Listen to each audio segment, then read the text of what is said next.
Semakin dewasa, gue merasa semakin banyak tekanan sosial yang ada di lingkungan, yang mana kita melakukan segala sesuatu itu bukan karena diri kita sendiri, tapi karena orang lain. Misalnya kita dituntut untuk punya pasangan di umur tertentu, atau kita harus punya kerjaan yang mapan di usia tertentu, atau kita belum menikah di usia tertentu, dan ketika kita melewati batas tersebut, kita dianggap aneh oleh masyarakat sekitar. Nah, inilah yang kita sering sebut sebagai norma sosial. Kali ini gue akan bahas kenapa tekanan ini bisa begitu kuat dan apa sih dampaknya buat kita dan gimana cara kita untuk menghadapi hal ini. Norma sosial itu sebenarnya aturan yang tidak tertulis yang ada di lingkungan sekitar kita.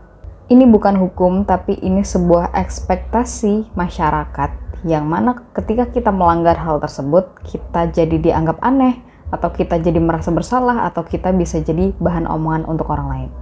Contoh gampangnya kayak gini. Kalau kita udah lewat umur 25 tahun misal, dan kita belum menikah atau kita belum punya pasangan, kita akan ditanya-tanya terus, kapan kamu menikah, kapan kamu menikah, kapan kamu menikah. Dan seolah-olah hidup kita sudah sah, atau hidup kita sudah layak, atau hidup kita sudah dianggap hidup ketika kita sudah menikah atau berumah tangga. Padahal secara hukum ini nggak ada yang salah, tapi secara norma sosial ini dianggap hal yang aneh. Norma sosial ini seringkali membuat kita lupa bertanya, sebetulnya kita ini hidup untuk diri kita sendiri atau untuk orang lain. Banyak keputusan besar seperti menikah, gaya hidup, atau pekerjaan bukan karena kita mau atau kita butuh atau kita siap, tapi karena kita takut untuk dicap berbeda atau kita takut untuk dicap aneh oleh lingkungan sekitar. Dan efeknya bisa kerasa banget di dalam diri kita. Kita bisa jadi insecure, kita jadi ngerasa dikucilkan, kita merasa berbeda daripada mereka. Bahkan bisa jadi kita menganggap diri kita tidak bernilai karena kita tidak memenuhi ekspektasi mereka.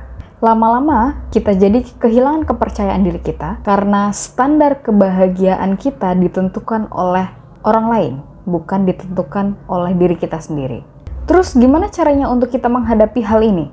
Yang pertama, kita harus sadar mana yang betul-betul kita butuhkan atau mana yang betul-betul kita inginkan dan mana yang ini cuma tekanan. Misalnya seperti menikah. Menikah itu baik, tapi kalau kita menikah cuma karena ikut-ikutan atau karena kita melihat teman kita udah pada menikah, yang mana padahal kita sendiri belum siap, itu tandanya kita sedang terjebak ke dalam norma sosial. Bukan dari keputusan rasional atau keputusan yang memang kita butuhkan. Atau contoh lain soal penampilan. Tampil rapi itu bagus, tapi kalau sampai kita memaksakan diri untuk beli-beli barang-barang branded hanya untuk biar kita nggak diremehkan sama orang lain, berarti kita lebih mikirin orang lain daripada kita mikirin kebutuhan diri kita sendiri. Yang kedua adalah belajar untuk bilang tidak. Ingat bahwa kita tidak bisa menyenangkan semua orang. Dan yang ketiga, penting banget untuk kita punya standar kehidupan pribadi.